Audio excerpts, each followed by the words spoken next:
የአንድ ሰው ስኬት አላህ ራሱ በቁርአን ምሎ የነገረን ውስጡ ሲጸዳን። አንድ መሐላውን ላንብብላችሁ። ምናልባት ብዙ ጊዜ ስትቀሩ ዝም ብላችሁ አልፋችሁት ይሆናል። መሐላውን ቁጠሩልኝ። አላህ የማለበት መሐላ ነው። ወሸምሲ ወዱሃሃ፣ በፀሐይ በብርሃኗ እምላለሁ አለ አላህ። ወልቀመሪ ኢዛ ተላሃ፣ በጨረቃም ፀሐይም በተከተለሽ ጊዜ እየማለ ነው አላህ። ቁጠሩልኝ መሐላው ምን ሊያሰርጽልን ይሆን? ወነሃሪ ኢዛ ጀላሃ፣ በቀንም በብርሃኑ በተገለጠም ጊዜ በሱም እምላለሁ አለ። ዋዋውል ቀሰም ነው እዚህ ጋር መታየው። ወለይሊ ኢዛ የኽሻሃ፣ በሌሊትም በጨለማው በሸፈናት ጊዜ በሱም እምላለሁ። ስንት ቆጠራችሁ? 4። ወሰማኢ ወማ በናሃ፣ በሰማይም በገነባትም እምላለሁ አለ።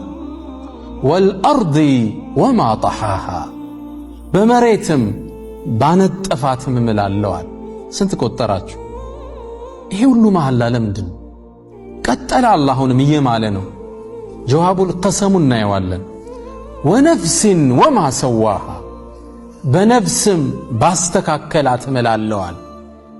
ፈአልሃመሃ ፉጁረሃ ወተቅዋሃ፣ ጥፋቷንም ጥንቃቄዋንም ባስተማራት ጌታ እምላለሁ አለ።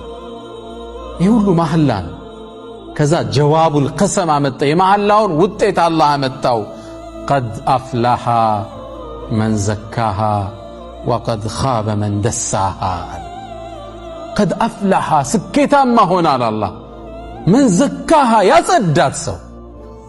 ርዕሱ የተያዘው ከዚህ ነው። ቀድ አፍላሃ መን ዘካሃ፣ እሷን ያጸዳት ከኩራት ከሪያ ከዩልኝ በራስ ከመገረም ሌሎችን ከመሐሰድ ከዚህ ሁሉ ያጸዳት ሰው ስኬትን ተቆጣጠራል አላህ። ወቀድ ኻብ፣ ከሰረ ጠፋ፣ መን ደሳሃ፣ በወንጀል ያጠባት ሰው በመመቀኘት በይልኝ በኩራት ያበላሻት ሰው ከሰራል አላህ። ይህን ሁሉ መሐላ እያችሁ ለውስጥ ጽዳት የተደረገ መሐላ። ቁርአን ውስጥ በዚህ መልኩ መሐላን አናገኝ። በተፈጥሮ ሁሉ ነው አላህ የማለ። ከሰማይ ወጣ፣ ምድር ላይ መጣ፣ በጨረቃ ገባ፣ ወደ ፀሐይ ወረደ። ሁሉን በተፈጥሮ ማለና ቀልብን ያስተካከላት ውስጥን ያጸዳው ሰው ስኬትን ተቆናጠጠ ይለናል። አላህ ውስጣችን ያጽዳለን።